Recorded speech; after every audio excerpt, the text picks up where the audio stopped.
Acuario, un pececito en una bolsa de plástico.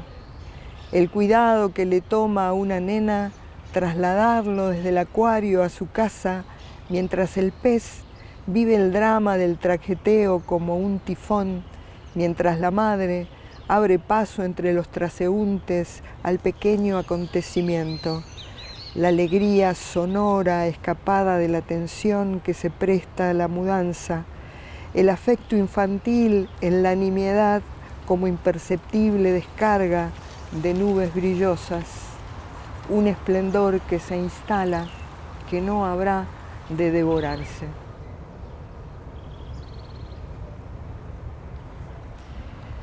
Bueno, para escribir me rodeo de muchas cosas. Creo que los poetas y las poetas somos recolectores. No es solo lo que observamos y las imágenes que quedan grabadas en la memoria, sino que hay algunos objetos que pertenecen a esos momentos y que llevados a casa, llevados al Museo de Objetos Inútiles del que me rodeo, muchas veces me ayudan a recordar ese momento o a ponerme en contacto con lo viviente, que es tan necesario, por lo menos para mí, para escribir la poesía. Por ejemplo, esto es una piedra volcánica encontrada en una pila de estas piedras en México. Un día que me alejé del camino por donde estaba paseando y pregunté qué es esto y me dijeron, no, esto viene un camión a recoger estas piedras que son la erupción de un volcán. Bueno, me llevé una o dos, que son muy pesadas, pude traer una nomás y el solo hecho de pensar que esto fue lava y que fue una brasa ardiente me conecta con algo muy misterioso que tiene la naturaleza y también con algo muy peligroso, con algo que está ahí amenazante y que de repente se convierte en esta piedra en apariencia inofensiva y toda rugosa y no sé, a mí me encanta. Esto es una esponja, que yo estaba sentada en una playa en Cuba y había una cantidad de desechos como sargazos, algas, etc. Y resplandecía esto muy blanco, ahora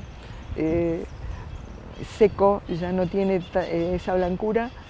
Y yo dije, bueno, me tengo que llevar esto del mar. También es como mi conexión con el agua de mar, con una playa. Así que esta esponja también me da como idea de todo lo que hay debajo del mar, todo ese mundo submarino que en apariencia con el agua no percibimos. Y después piedras. Esta, por ejemplo, es una piedra de río, creo que la traje de Alpa Corral, muy pulida. Y esta es una piedra de mar que traje de Ushuaia y que estos colorcitos, me decía mi amiga Nini Bernardello, eran los colores que después tomaban los pueblos Selknam o Yámanas para hacer sus pinturas y sus artesanías. Y esto es un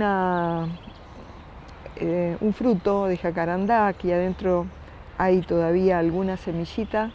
Eso también me gusta juntar en mis caminatas. Y también de las caminatas traigo hojas, florcitas que voy pegando, a veces en este cuaderno que me hice y que empecé a hacer en realidad cuando empecé a volver a mis caminatas, una vez que se había alejado la pandemia y entonces, si bien no podíamos salir demasiado, sí podíamos hacer caminatas. Entonces empecé a recorrer el barrio y ver otra vez los mismos árboles y me parecía redescubrirlos y bueno, iba recogiendo hojitas y cosas y hacía pequeñas anotaciones que también son como vivir en contacto con el poema o con lo que puede ser algo del poema o un estado que tiene que ver con la poesía. También hay algunas hojas, también hay dibujos y estas son hojas de la primera vez que volví al Tigre después de la pandemia y que estaba el otoño resplandeciente y entonces recogí, acá dice por ejemplo este es mi roble rojo y acá ya está de color marrón, pero bueno, era un poco también ver las transformaciones de las hojas, cómo pasan del verde al anaranjado, todo lo que es transformación y misteriosa me pone en contacto con la escritura. De manera que esto es como estar en el clima de los poemas, en los prepoemas, como yo digo. Este es el mundo de los prepoemas. Y no necesariamente aparecen tal cual, pero bueno, me crean esta conexión que después quizás me hacen estar conectada con otras cosas que sí aparecen textualmente en los poemas. Estos son dos objetos. Este que compré en una de las últimas marchas que hicimos por la campaña por el aborto legal y lo usé como pin muchas veces y de alguna manera me recuerda lo que vivimos durante toda esa época de marchas, de movilizaciones, de lecturas, esa gran pelea que finalmente llegó a buen puerto y que ahora nos hace pensar que ya lo tenemos. También se conecta con esta foto de un grupo de poetas a favor de la ley de la campaña por el aborto. Nos habíamos reunido en la Puerta de la UNA y después fuimos al Congreso donde había una lectura y nos sacamos esta foto maravillosa donde están las poetas más jóvenes, estoy yo, también está Andy.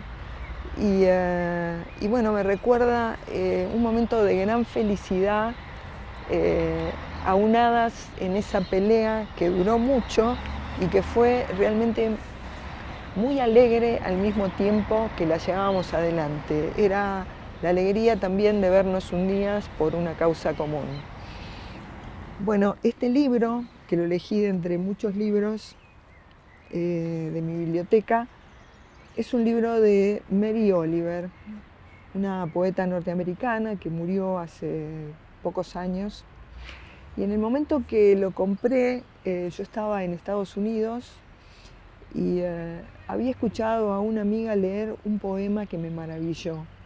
Y me dijo, tenés que leer a Mary Oliver porque ella vivió acá, en esta zona, y de lo que habla son de los ríos de Florida, y son estos mismos ríos donde nosotros vamos a remar, y esta misma vegetación que vemos en nuestros paseos.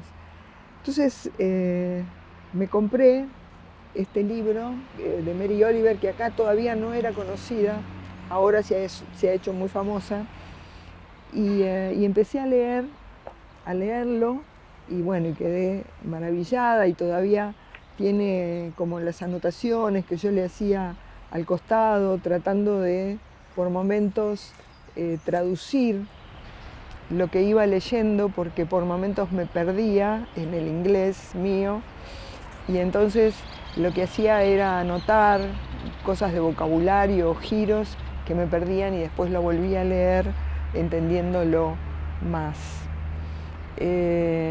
Bueno, y este es un libro que quiero mucho por toda la situación de haberlo conseguido cuando todavía no era una poeta conocida, de haberla descubierto y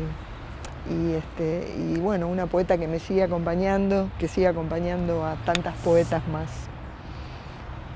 Bueno, y después estas son las libretas en las que escribo. Esta es una de ellas, son libretas muy desprolijas. Es la letra tal como sale en el momento en que necesito hacer las anotaciones. Y después aquí mismo muchas veces corrijo con lápiz o también con tinta y puede llegar a salir un poema. Después los paso en la computadora y trabajo ahí. Pero la primera reacción es escribir con mi lapicera con tinta. Esta es tengo varias, pero esta es la que más quiero y la que más uso. Y bueno, creo que esta libreta está llena de mi letra con esta lapicera. De manera que estos son los objetos.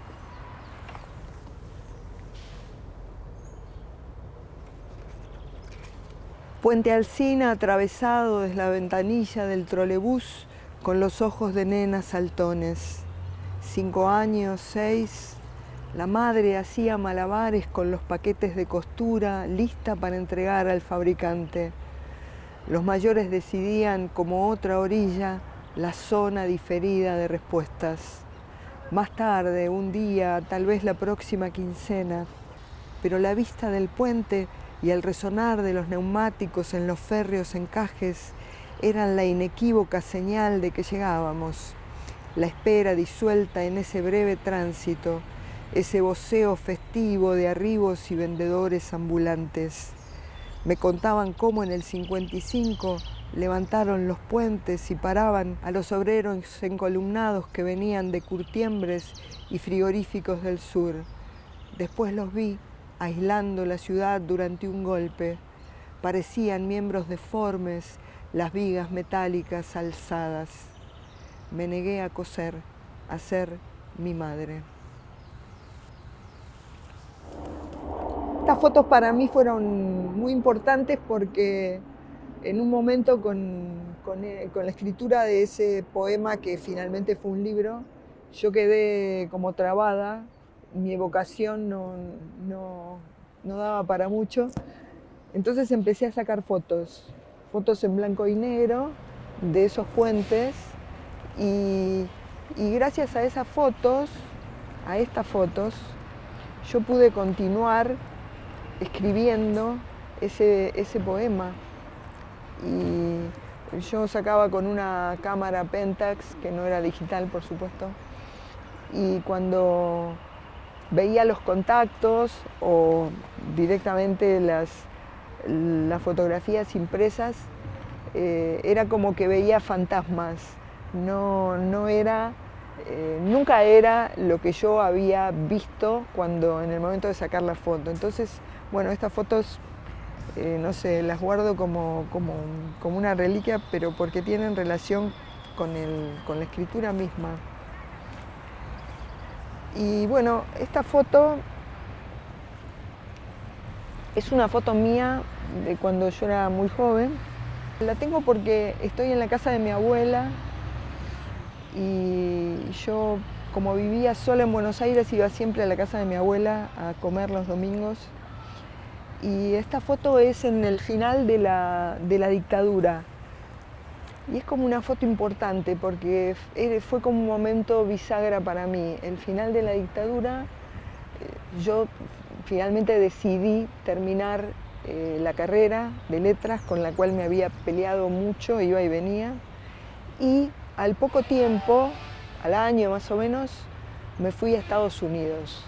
Digamos que fue un momento en que empezaba a cambiar todo. Y entonces mi imagen de esa época es como la de esa chica que no sé, esa chica que tenía todos los sueños. Y que bueno, y después ni pensé yo todo lo que vino después. Esta es una foto con mi madre en sus últimos años. Y esta es una foto que yo quiero mucho. Es una foto de mis 15 años, donde estoy bailando con mi papá el vals de los 15. Y si bien yo estas fotos nunca les di bolilla, Desde hace un tiempo las estoy mirando más y me encanta, la verdad.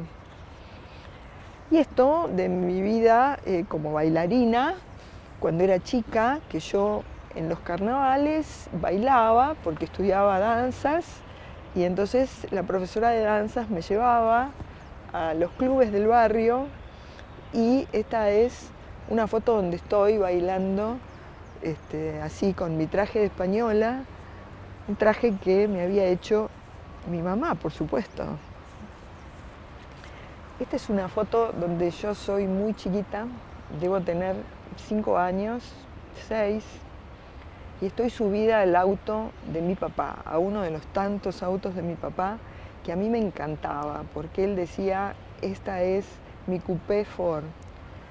Entonces yo me subí ahí y él me sacó la foto y para mí era como, no sé, estar en un lugar maravilloso subida al auto de mi papá. Siempre amé los autos de mi padre.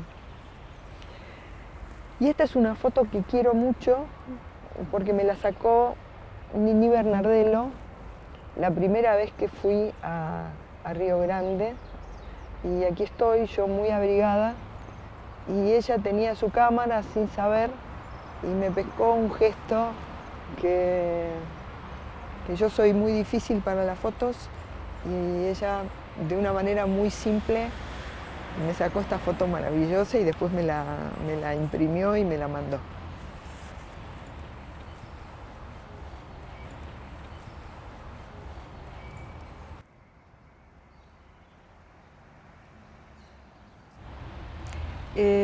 Bueno, la primera poeta que leí y que me golpeó mucho, que me impactó mucho, fue Alejandra Pizarnik. Esa, por supuesto, que los leíamos en el taller con Irene, nos pasábamos fotocopias de sus libros. Después yo conocí Alejandra no la conocí, murió en el 76 y yo como que recién en esa época empezaba a escribir, o a escribir seriamente, digamos. Después acá, por ejemplo, tengo un pin que yo traje de la Casa Museo Olga Orozco, ahora que fui, la última vez que fui a Toay. Y con Olga fue muy lindo, o sea, en su casa en Toay encontré que ella tenía algunos libros míos que yo le había regalado y que estaban la dedicatoria que yo le había hecho. Y a Olga la conocí, justamente uno de los libros que estaba ahí era Anónima, y yo se lo había decía algo así en referencia a un concurso, porque la conocí cuando se empezaron a publicar los poemas de Anónima y ella hizo que alguien me llamara por teléfono y que me preguntase si yo había enviado esos poemas a un concurso de La Nación donde ella había sido jurado. Y yo dije que sí, que esos eran. Entonces ella me llamó y hablamos y me dijo que, creo que me llamó y yo fui a la casa, porque esto fue una conversación personal con ella, en persona. Y me dijo que ella había leído esos poemas y que mi libro había quedado segundo. En realidad había sido el primer premio y nada más. Y que a ella le había gustado mucho y para mí eso fue como haber obtenido el premio del concurso, haber sido leída de esa manera por Olga Orozco y que ella se acordase además de mis poemas. Y bueno, me pareció hermoso conocer a Olga porque era una poeta, bueno, es una poeta excepcional a la que yo ya había leído y admiraba, y la vi con un modo de ser tan simple, con una ironía en el trato todo el tiempo, que no aparece en su poesía, y me impactó mucho su personalidad y todo lo que ella significa como poeta, ¿no? Y luego también conocí a Amelia Biagioni, menos, pero era un personaje muy especial que me llamaba por teléfono, al teléfono de línea, por supuesto, en momentos extraños. Y me llamaba por teléfono y empezaba a hablar de poesía, de algo que tenía que ver con la poesía, algún tema, y charlábamos mucho rato. Y bueno, y de ella tengo, por ejemplo, un recuerdo muy lindo porque ella me mandó un libro que creo que es el primero o el segundo de ella, que estaba agotadísimo, y me lo mandó con algunas correcciones que ella había introducido en esos poemas, así con una letrita pequeñísima, muy delicada, y ella horrorizada porque tenía que leerlo con esas correcciones. Un ser muy especial, ¿no? Muy delicada, Amelia, así en su trato, en su manera de hablar, no con esa imponencia de Olga, ¿no? Bueno, eso, de las poetas que he conocido, de las mayores, que he leído y admirado. Y bueno, después la conocí también a Juana Viñosi, pero no tuve relación con ella. Nos vimos siempre con mucha gente, así que no puedo decir mucho de ella.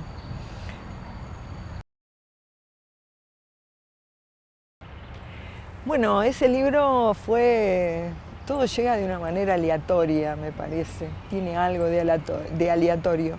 Yo había vuelto de Estados Unidos y tenía que escribir mi tesis, que ya tenía todo su proyecto realizado, su investigación hecha, era sobre narradoras latinoamericanas. Y bueno, tenía que escribir desde acá e ir mandando mis capítulos.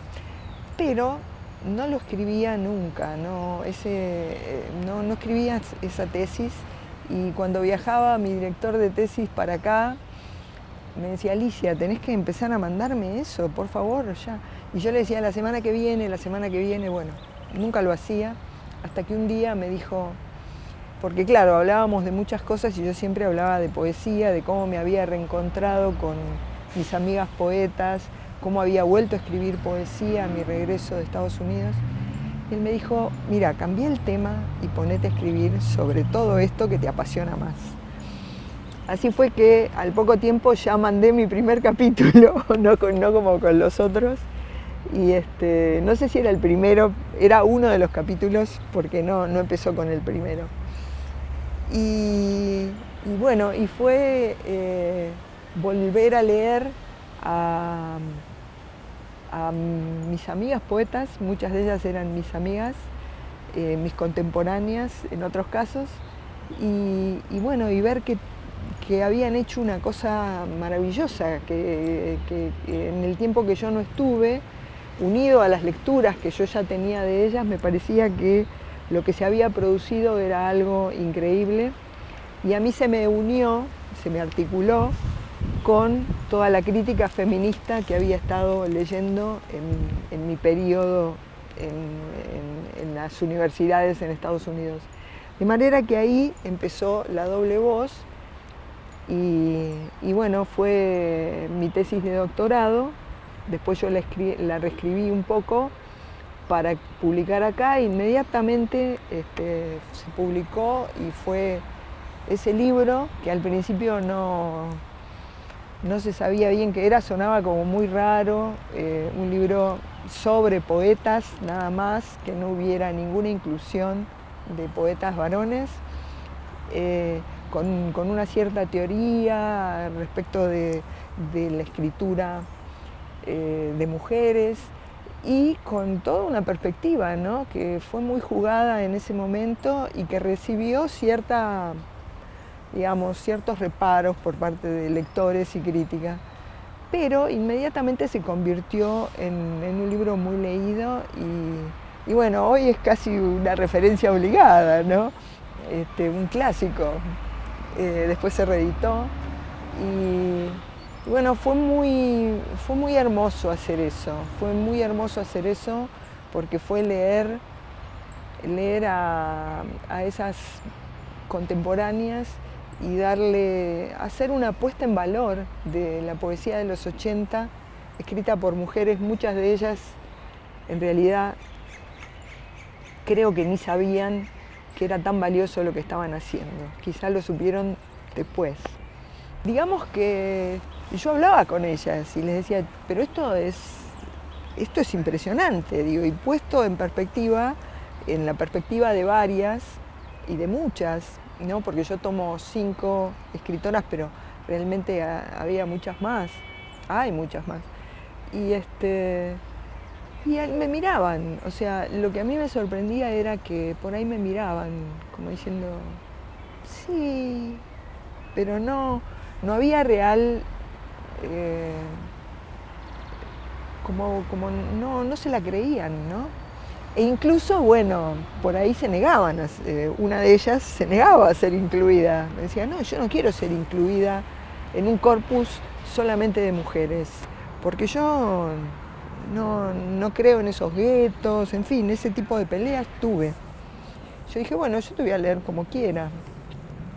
Y o sea, hubo peleas y hubo así como sorpresa entre ellas, pero una vez que salió el libro, todo eso se aplacó y se convirtió en otra cosa inmediatamente porque es un libro, digamos, que tiene como mucho sustento, mucha argumentación, entonces no era hacer simplemente un muestrario de poetas, sino que encontrar algo importante que ellas estaban haciendo y que tenía un sello distinto y había que sutilmente leer por algún lado eso que yo logré leer en ese momento, ¿no? Por supuesto habría muchas maneras de acercarse a ese corpus, pero yo encontré una pequeña entrada y eso fue lo que llamó mucho la atención en ese momento. E incluso yo me acuerdo de las poetas más jóvenes que también leyeron ese libro y se les abrió un camino, porque era como ver que otras poetas mayores estaban haciendo algo importante y que ellas podían incluirse también en ese lugar de valoración. Amplitud térmica. Lejos de casa, sin auto, en una ruta de road movie, espero a la sombra escasa de una acacia con espinas enormes adaptadas, espero al único ómnibus que puede trasladarme, cargarme entre alientos pesados y butacas pringosas que agradeceré. Adaptada espero como esa plantita del desierto que por ahorrar energía no produce hojas, se basta con los tallos para proteger su reserva húmeda del aire hostil. La hostilidad en esta amplitud térmica que calcina o congela. Todo lo que viene se va, todo lo que comienza se destruye. Ninguna constancia en el afuera, ninguna paciente regularidad. Pero ahí estaba ella en su verde a la hora de más sol. Nada dispendioso, todo a cuentagotas, con sus reacciones de sobreviviente me entiendo y su carencia me deshabita y su gota es limpia en medio del polvo. Con la espina de su verde me alejo del desierto. Todo lo que viene se va, todo lo que empieza se deshace. El ómnibus se bambolea por la curva de la ruta que lo trae. Retrasado desarma lentamente la neblina de arena. Cuando deshaga la mochila estaré lista para la amplitud.